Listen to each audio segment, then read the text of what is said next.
It's just an extreme, extreme honor. But before I introduce Coach Holtz, I want to show a quick video excerpted from 10 years ago, if you would please. Ladies and gentlemen, I firmly believe this. I believe God has given me the build and the lisp and everything else I have just to be an inspiration to people who say you don't have to have an abundance of talent. You just have to have a faith and a belief and a plan. And if you don't continue to set higher goals and dreams and standards, you are losing out on the most exciting thing in this world. And I try to get our athletes to raise their dreams and their standards. I went to South Carolina. Our grade point average was 2.05. It's now slightly under a 2.7. We sit down and we set what our team goal is. We sit down what their goal should be. If you don't have a goal, you don't know where in the world you're going to go or how you're going to get there. And I think there's 7 things when you set a goal. Boy, it's exciting what you're doing now because you're growing and it's succeeding. Everybody's working and contributing. This thing can get unbelievably big. But the minute you go along and you try to maintain an office, you try to maintain a life, you have no excitement. You won't have an original thought. You won't have a burning desire to get up and go do things. You have no reason to celebrate. Ladies and gentlemen, it is my distinct honor and privilege to introduce Coach Lou Holtz.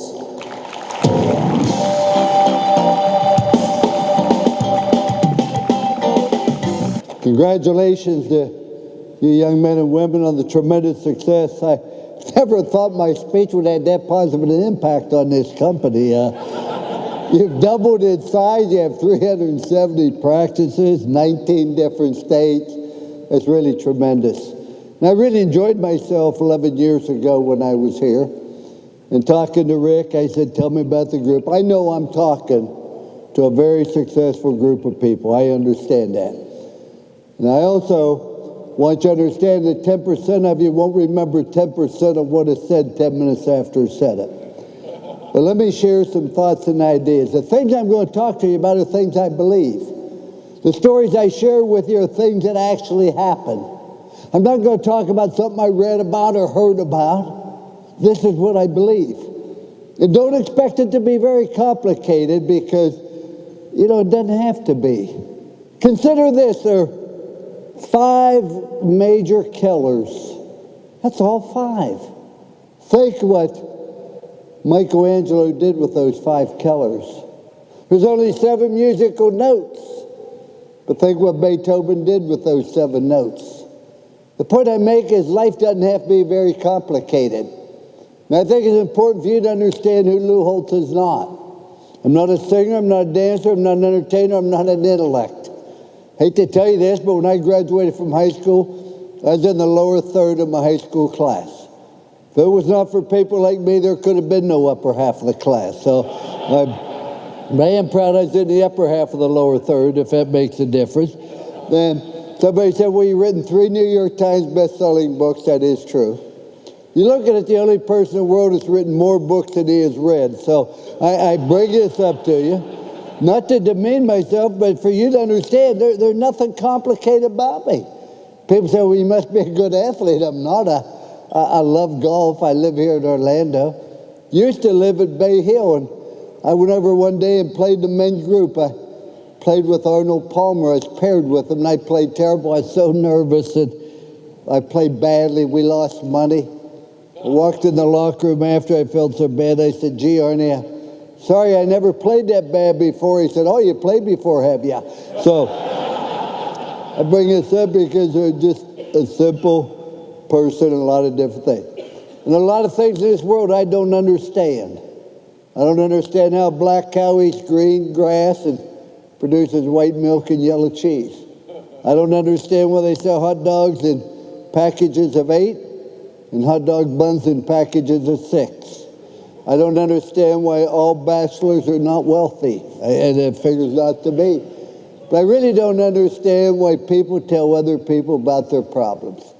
See, 90% of the people don't care, and the other 10% are glad you got your problem, so you're better off to keep it to yourself. And when I went to the University of Notre Dame, Father Hesburgh said to me, I can name you the head coach at Notre Dame. I can announce to the world that Lou Holtz, the head coach at Notre Dame. He said, what I cannot do is I cannot announce to the world you're the leader. He said, titles come from above. Leaders are determined from below. I said, Father, what makes a leader? He said, you'll be the leader of this football team if you have a vision where you want to go. You have to have a vision where you want to go, and you have to have a plan of how you're going to get there. You got to lead by example. But you also have to hold people accountable for the choices they make. When I went to Notre Dame, Father Joyce said, Coach, there are certain things at Notre Dame are not negotiable. Don't think you're going to come here and change them. I said, what are they? He said, we don't take transfers. We don't redshirt. We don't have an athletic dorm. We don't have an athletic training table. We have difficult academic requirements. We don't have good facilities. We want to play the best teams in the country. We want to win. He said, the other thing we aren't going to change, we have a policy at Notre Dame. The head football coach at Notre Dame is not allowed to make more than the president of Notre Dame. And the president of Notre Dame is a priest that took the vow of poverty. Now, he didn't say anything that would keep us from winning. What he said is you're going to have problems and obstacles. He didn't say you can only play with 8 and everybody else has 11. You're going to have problems, you're going to have difficulty, you're going to have obstacles in everything you do. Whether you're talking about your marriage, whether you're talking about your practice, whether you're talking about life. That's just all part of it. Now, I have a plan for success. Ladies and gentlemen, I want to tell you my greatest accomplishment is not in coaching. It's not in speaking. It's not in TV. By far, my greatest accomplishment is my family. We have 4 wonderful children, 9 great-grandchildren. I'd say we have 9 grandchildren are great. So, but you know, that's my greatest accomplishment. My wife and I have been married together 104 years. 52 apiece, but together, 104. And it's by far. And I use the same philosophy in my marriage I used in coaching or I used in TV. It's not complicated. And I want to pause here and say to you, if you want some great advice, listen to your spouse. Nobody knows you any better, loves you anymore, wants to see you succeed anymore, be any more honest with you. My wife's my best friend. A couple of years ago, I was playing golf, and I said, yeah, I've been married 50 years ago to my best friend. The guy said, your wife's not your best friend. I said, beg your pardon, she is. He said, no, you're wrong. He said, your dog's your best friend. I said, you're absolutely wrong. He said, well, then try this. Lock your dog and your wife in the trunk of the car, come back in 2 hours and see which one's happy to see you. Now, I have a simple plan for success. It's not complicated. I want to share it with you. But before I do, I got to ask you this question. Are you growing or are you dying? Simple question. Are you growing or are you dying? See, because if you're not growing, there isn't anything anybody going to say is going to help you. My game plan for success is simple, but it only applies if people want to grow. We have grass is either growing or it's dying. Tree is. So's a marriage, so's a business, so's a person. Doesn't have a thing to do with age. I'm so old now, my birthday candles cost more than a cake. But as everything do, are you trying to improve? Are you trying to get better? Are you content with where you are? See, ladies and gentlemen, everybody needs 4 things in your life. If you don't have 4 things in your life, you're going to feel a tremendous void. Everybody needs something to do. Everybody needs someone to love. Everybody needs someone to believe in. But everybody needs something to hope for. Having hope of what you want to accomplish. That's what life's all about. Martin Luther King made one of the 10 greatest speeches in the history of mankind, where he stood up in Washington, D.C. in front of hundreds of thousands of people. And he said, I have a dream. One man had a dream and motivated people and changed this country for the better. Now, in all due respect to Martin Luther King, let me ask you this. Do you think that speech would have the same effect? And he stood up there and said, I have a strategic plan I want to show you. See, strategic plans don't excite people, but having dreams and goals. I talked about this 11 years ago when I was there, but it was an important part of my life. I was a young assistant coach, and I I went to South Carolina as an assistant coach under a guy named Marvin Bass. My wife's 8 months pregnant with our third child. We spent every cent we had to bank for a down payment on a home. I'm there 1 month. 1 month. I'll never forget, I get up and I pick up the state newspaper. The headline of the paper reads, "Marvin Bass resigns." I said to my wife, I wonder if he's related to my coach. An hour later, I'm unemployed. They hired Paul Diesel. I didn't know him, didn't know anybody in South Carolina. I was not retained. After my wife gave birth to Kevin, who's now a lawyer. Matter of fact, when he got out of Notre Dame Law School, I said, what's the most important thing you learned in law school? He said, my first year professor told me the most important thing to being a lawyer is this. If somebody's going to go to jail, make sure it's your client, not you. I said, that's good advice, son. Don't ever forget that. I was a stay-at-home dad, feeling very defeated, feeling very bad. And she had bought me a book, The Magic of Thinking Big by David Schwartz. I never read a book, never had any goals. And as a youngster, I remember the nun saying, what do you want to do, Lou Holtz? I said, I want to be a garbage collector. And that surprised her. She said, why is that? I said, they only work on Tuesdays. I thought, that's a good deal, 1 day a week. But lo and behold, I never had any. So one day when the children were taking a nap, being a stay-at-home dad out of boredom, I got out the book. He talked about goals. I got out a paper and pencil. And I made a list of the 5 columns that the book asked me to do. Column number 1 was things I wanted to accomplish as a husband and as a father. And I want to tell you the most important advice I can give a father. Always make sure that child knows how much you love their mother. More important than loving them. Column number 2 was things I wanted to accomplish religiously. God's very important in my life. I don't preach it, I don't lecture it, but I hope the way I live my life reflects the faith I have in God. Column number 3 was things I wanted to accomplish financially. Column number 4 was things I wanted to do professionally. I wanted to be a head coach. I wanted to coach at Notre Dame. I wanted to win a national championship. I wanted to go in the Hall of Fame. Column number 5 was things I wanted to do for excitement. First thing I put down, I wanted to jump out of an airplane. I was an officer in the Army. And I was at Fort Benning and Fort Campbell, and I'd watch them jump out of an airplane.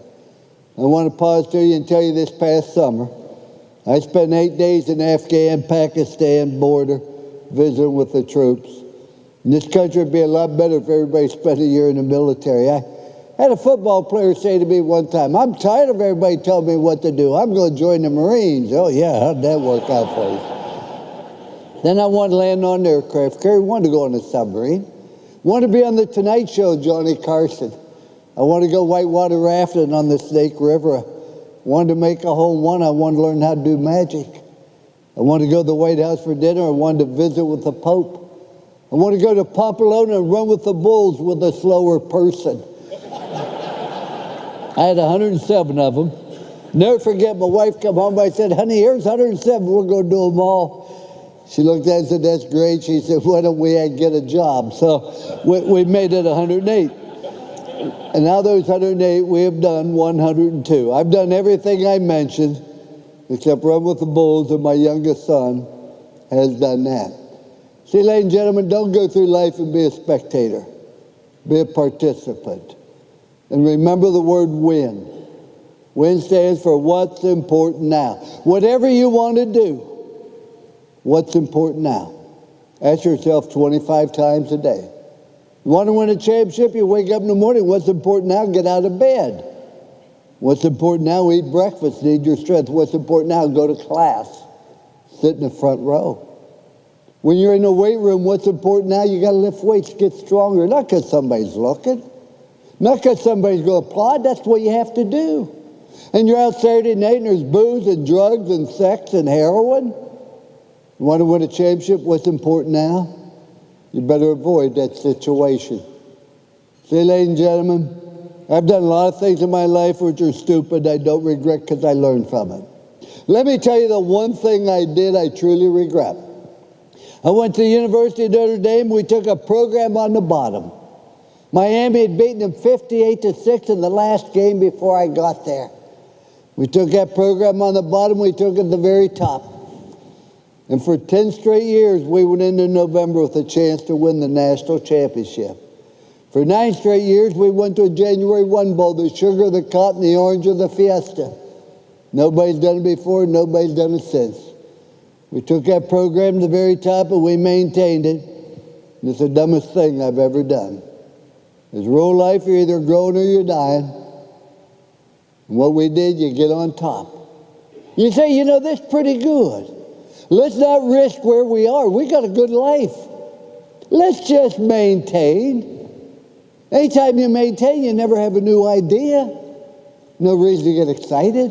When I left Notre Dame, I never thought I'd coach again. Where to go from Notre Dame? According to my mother, go directly to heaven, you sit by the Pope. You don't coach anymore.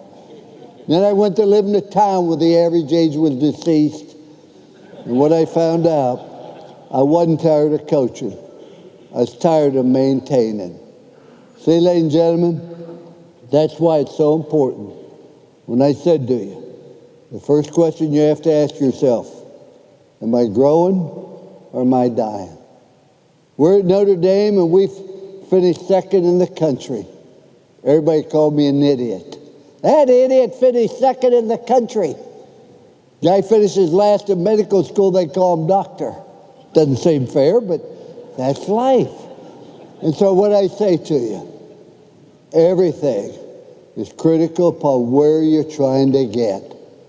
Because see, if you're not trying to accomplish anything, nothing anybody can say is going to change your life for the better.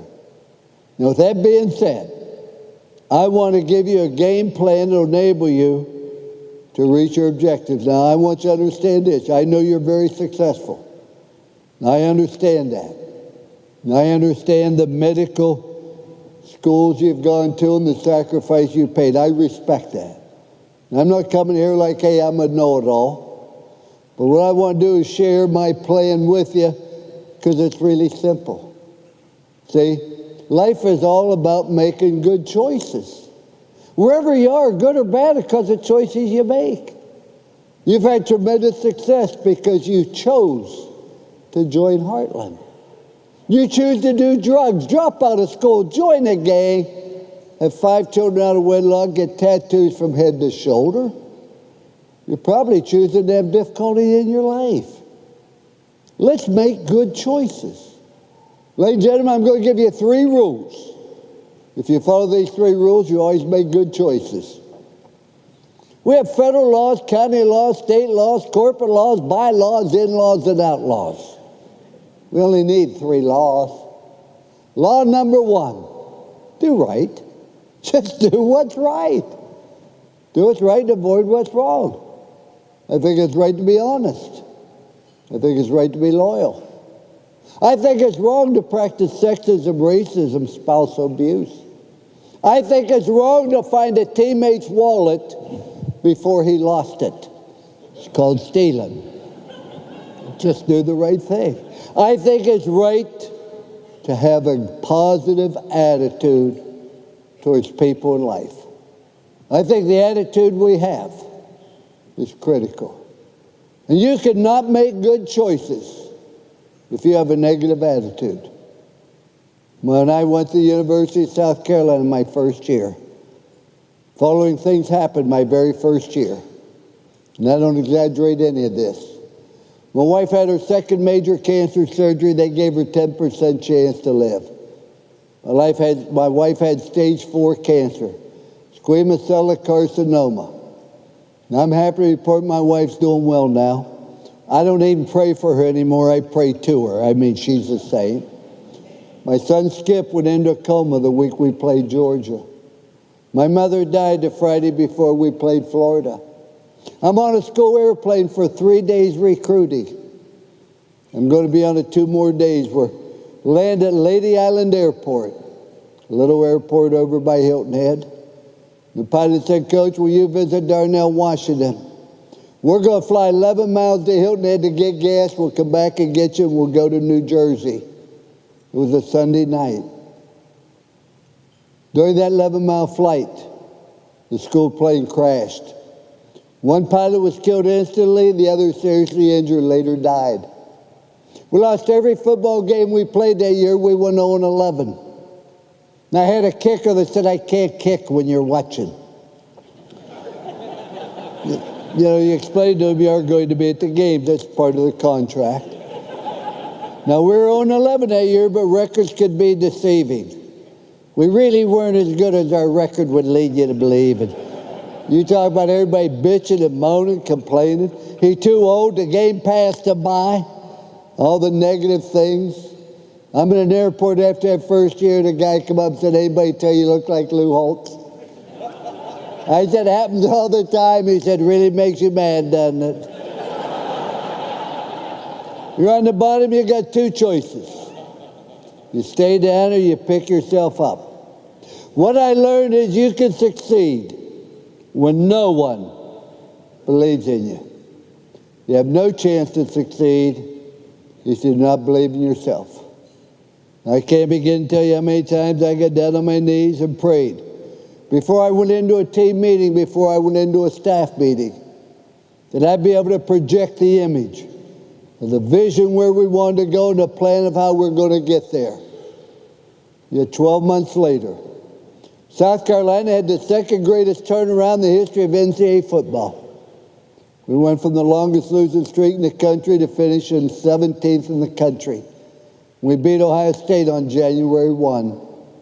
The following year, we finished 11th in the country, beat Ohio State again on January 1. The point I make is to get knocked down is not abnormal.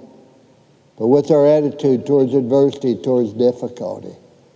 And it's amazing you can change people's productivity by changing their attitude. When I went to the University of Notre Dame, they had a quarterback named Steve Berline. Owned all the passing records at Notre Dame. He was a 3-year starter, going to be a fourth. And I sat down with him first week. And this is how Steve relates the conversation. I said, Steve, you own all the passing records at Notre Dame. That's great. I like a running quarterback. You aren't very fast, and I can live with that. And he interrupted me. He said, how slow do you think I am? I said, Steve, if you're getting a race with a pregnant mother, best you'd finish would be third. You know, I understand that. I said, what bothers me, you threw 17 interceptions as a junior. I said, son, I make this commitment to you. You will not throw 7 interceptions your senior year. He got all excited. I said, that's great. Is it the way you run the routes or read the coverages? I said, no, when you get to 6, you ain't playing anymore. You know, it's not complicated. It's amazing how his attitude changed towards protecting the football. And enjoy what you're doing. Be excited about what you're doing. Ladies and gentlemen, you provide a great service to people.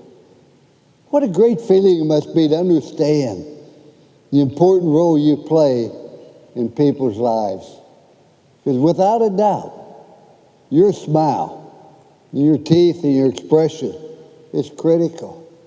You cannot underestimate that. So as I go back and I look at it, just have fun with what you're doing. People say, do you have fun doing ESPN? Not really. I'm up there in Bristol, Connecticut, which is 15 minutes from Hartford by telephone. It's snowing. I got a headache. I'm on there with a guy named Mark May. Now, Mark May's a beautiful guy, but we have a difference of opinion. He was a player, I was a coach. He made suggestions, I made decisions. He showered after work, I showered before work. He signed a paycheck on the back, I signed it on the front. You know, there's just a difference of opinion. But I make up my mind when they turn on that red light, I'm going to have more fun than anybody else. Because if I have fun doing something, people have fun watching. If it's a chore for you to do something, it's going to be a chore for people to be around. Doesn't mean I don't do dumb things. I go on TV one time called at University of Auburn. Next week, I had to go on TV and apologize and say, last week I made a comment, University of Auburn, many of you wrote and told me it's Auburn University. I understand that now. I'm a quick learner. I will not make the mistake again, so please don't write anymore. I then turned to Reese Davis. I said, I had no idea that many people from Auburn could write. Oh, you talk about the next week. But have fun with what you do. Tom Sawyer painting the fence. Everybody wanted to paint it because he acted like he's having fun. Every day I ever walked out on a football field, first thing I said, boy, what a great day to work. I'm so excited to be here, and I meant it in the bottom of my heart. But it all goes back to the attitude we have. What's your attitude when people say negative things?